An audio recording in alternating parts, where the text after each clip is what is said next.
Hepinize selamlar dostlar. Kanalıma hoş geldiniz. Bu videoda sizlere arka göbek bakımını göstereceğim. Kısa ve net bir video olacak. Umarım beğenirsiniz. Evet, başlıyoruz. Arka göbeğimiz, jantımız 24 inçlik. Göbeğimiz standart bir göbek. Rubleyi söktüm, arkadaki rubleyi söktüm gördüğünüz gibi. Temizliğini yaptım. Kaba temizliğini yaptım. Şimdi sökümüne başlıyoruz. Daha önceki videolarımda da arkadaşlar belirtmiştim. Arka göbek sökülürken nereden başlıyoruz? Kaset yani rublenin karşısından soldan başlıyoruz. Evet, göbek söküm için gerekli olan aletlerimiz 2 adet 17'li açma anahtar ve 15'li konik anahtar gerekecek. Evet, göbeğimizin solundaki görmüş olduğunuz lastik veya plastik, farklılık olabiliyor göbeğe göre.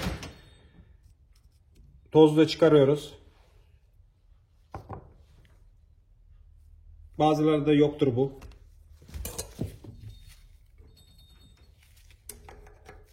...17'li konik anahtarımızı yerleştiriyoruz ve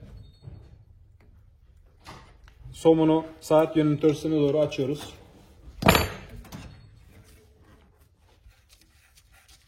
Evet, gördüğünüz gibi.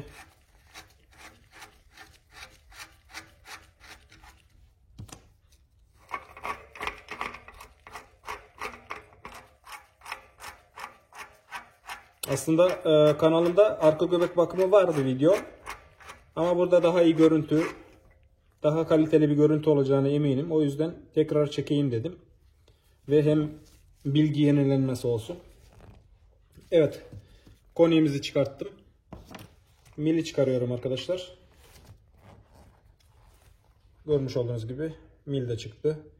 İçerisindeki yağ gayet temiz. Açıkçası yani toz bile yok. Ama biz yenileyeceğiz. Bilyaları arkadaşlar mıknatıs yardımıyla veya bir pense yardımıyla, cımbız yardımıyla çıkarabilirsiniz. Kafanıza nasıl uygun oluyorsa, elinize nasıl uygun oluyorsa. Evet, bilyaları kullanmış olduğum tornavida mıknatıslı, daha kolay çıkıyor. Daha sonra tozlu çıkarız. Tozlu çıkartmak için şöyle bir tornavida, düz tornavida kullanabilirsiniz. Dikkat edin dostlar. Tozlu çıkarırken deforme etmemeye çok dikkat edelim. Hafiften şöyle kanırttığınız zaman zaten tozluk çıkıyor. Görüyorsunuz. Diğer tarafı da aynı şekilde.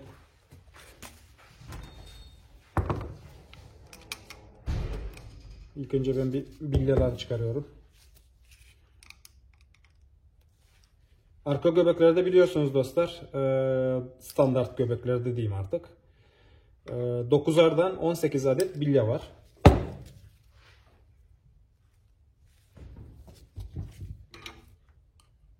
Evet, diğer tarafında tozluğunu çıkarttık. Görüyorsunuz, göbeğin içi kir yok. Bu müşterim yılda en az 2 kez bakımını yaptırıyor bana. O yüzden gördüğünüz gibi aşırı kir yok yani. Ne yapıyoruz? Temiz bir bezle göbeğimizi güzelce eski yağ atıklarından temizliyoruz. Şöyle kaba yağını alıyorum. Sonra tekrardan temiz bezle işlem yapıyorum. Evet, göbek yatağımız görüyorsunuz. Göbeğimiz kaliteli olmadığı için arkadaşlar şu bilye yatakları biraz daha böyle Shimano göbeklerindeki gibi değil yani biraz pürüzlü şu bölge. Ama yapacak bir şey yok. Çünkü Çin malı bir göbek, öyle diyeyim, veya Tayvan malı.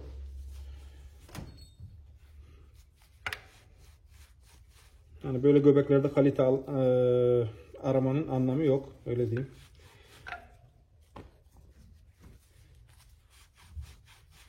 Evet, güzelce temizliği yapıldı göbeğin. Mutlaka bilye yataklarını kontrol ediyoruz. Yıpranma var mı, karıncalanma var mı, pürüz var mı diye kontrolümüzü yapıyoruz. Zaten orada karıncalanma varsa göbeğin işi bitmiş demektir. Onu düzeltemezsiniz. Göbek milimizi aynı şekilde bezle temizliyoruz. Gaz yağı, benzinle de temizleyebilirsiniz. Tavsiyem temizlemenizde fayda var. Ben burada yapmayacağım, hani gaz yağı veya benzin kullanmayacağım. Gerçekten temiz yani, gördüğünüz gibi. Şöyle temiz bezle. Şu iğneler var ya arkadaşlar. Şu iğnelerin olduğu yeri iyice temizleyin. Onun için şöyle bir böyle hava tutacağım. Havayla bu iğneleri temizleyeceğim.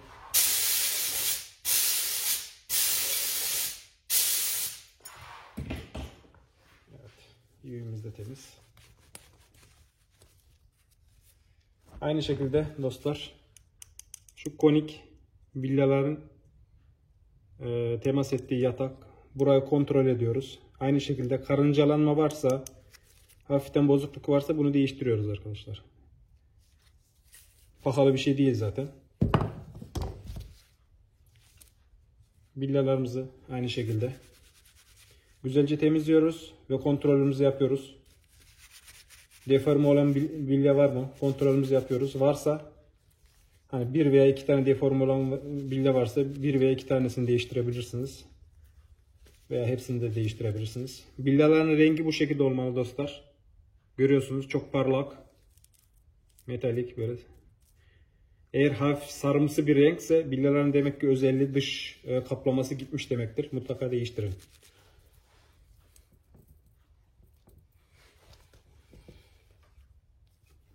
Sol konik. Aynı şekilde kontrolümüzü yapıyoruz. Bilye yatağını. Gayet temiz. Gayet güzel duruyor. Aynı yeni gibi.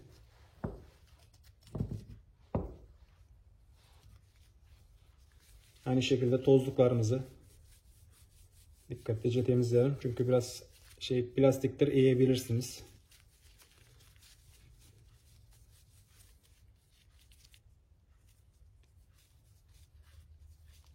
Genelde tozluklarda yön vardır arkadaşlar. Takma yönü var. Yani karıştırmayalım. Şöyle göstereyim. Bakınız, bu tarafı böyle. Diğer tarafı gördüğünüz gibi çıkıntılı diyeyim. Diğer düz tarafı. Yani çıkıntılı olan kesim içe girecek.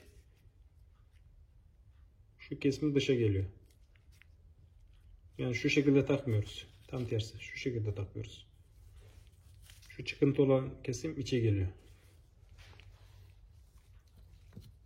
Evet, diğerini de temizleyelim.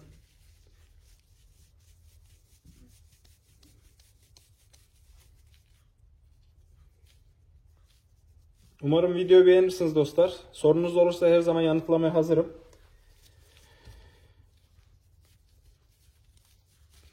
Yardımcı olabiliyorsam ne mutlu bana. Lastik tozluğumuzu da sildim. Evet, bilye yatağına yağımı sıkıyorum. Kullanmış olduğum yağ, farklı yağlar var. Şu an Zefal'ın yağını kullanıyorum. Zefal markası. Özel bilyeler için. Evet, görüyorsunuz dostlar. Fazla yağ gerek yok, yeterli. Bu şekilde sürüyoruz. Artık ekleme yapmayacağım üzerine. Tozluklarımızı takıyoruz. Dediğim gibi çıkıntılı tarafı içe geliyor.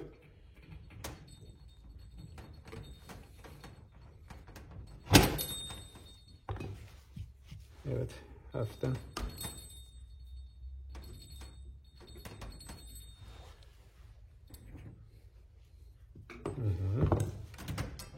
Diğer tarafta aynı şekilde.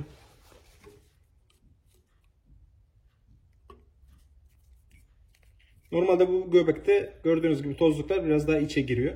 Ama bazı göbeklerde sadece tozluklar şuradan, yani eşit şekilde duruyor. Hafif yukarıda duruyor. Göbeğine değişiyor. Evet, bilyalara yerleştirelim. yuvasına.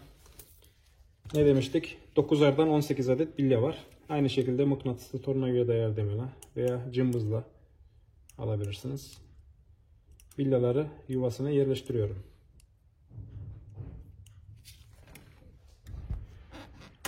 Bazı göbeklerde bu farklılık gösterebilir. Özellikle Shimano'nun göbeklerinde bir tarafta 11, diğer tarafta 10 veya 9'lu olabiliyor. Bu farklılık gösteriyor tabii ki. Ama şu an göstermiş olduğum standart ucuz göbeklerden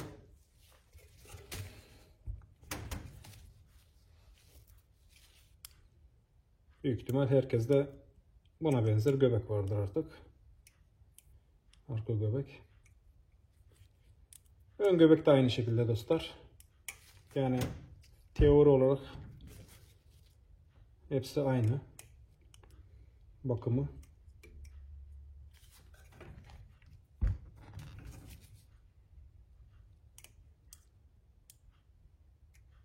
Evet, villaları yerleştirdik. Milimizi alıyoruz. Ruble tarafı, iyi bil olan taraftan mili sokuyoruz arkadaşlar. Sonra diğer taraf, şöyle göstereyim. Koniğimizi takıyorum. Şöyle tutayım, diğer tarafı çevireyim size daha iyi görünsün.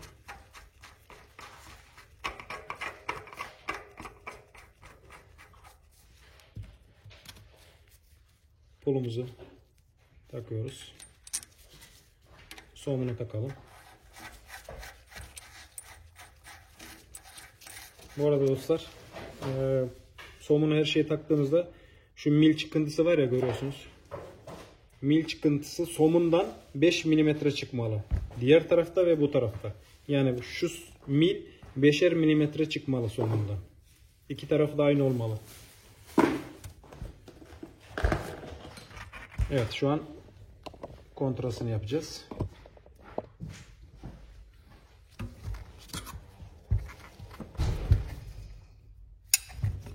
Elimle dostlar somunu sıktım.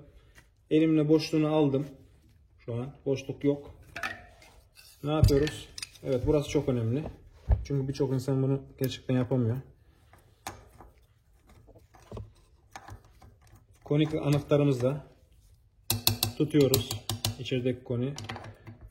Dıştan somunu sıkıyoruz. Evet, şu an bakalım. Boşluk olmalı biraz. Böyle sıktıktan sonra boşluk oluşuyor biraz. Bakın. Sesi duyuyorsunuz. Aslında boşluk yani 1 milimetre civarında. Ne yapıyoruz şimdi? İkinci 17'li anahtarımızı alıyoruz. Diğer taraftan da tutuyoruz ve karşılıklı sıkıyoruz. Ta ki boşluk en aza ininceye kadar. Mutlaka arkadaşlar milli yani şöyle diyeyim, nasıl diyeyim, mandallı millerde, yani görüyorsunuz içi boş, somunlu mil değil yani. Mutlaka hafiften mikron, yani öyle diyeyim, boşluk bırakın. Çünkü mandalı sıktığınız zaman o boşluk zaten gidiyor otomatikman. Eğer sizinki mandallı değilse, arka göbeğiniz sadece somunluysa, o zaman hiçbir boşluk bırakmayın. Yani sıfır boşlukla işi bitirin. Mandallı mil olduğu için, yani içi boş. O yüzden hafiften boşluk bırakıyorum. Çok az. Yani nereden baksan yok denilecek kadar az.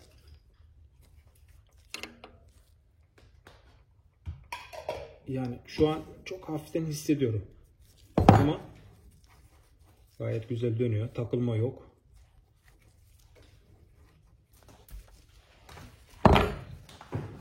Ne yapıyoruz? Tozluğumuzu da takıyoruz.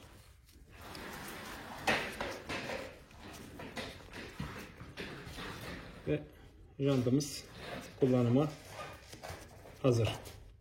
Hepinize teşekkür ediyorum. Kanalıma abone olun lütfen ve beğen butonuna tıklamayı unutmayalım lütfen arkadaşlar. Görüşmek üzere.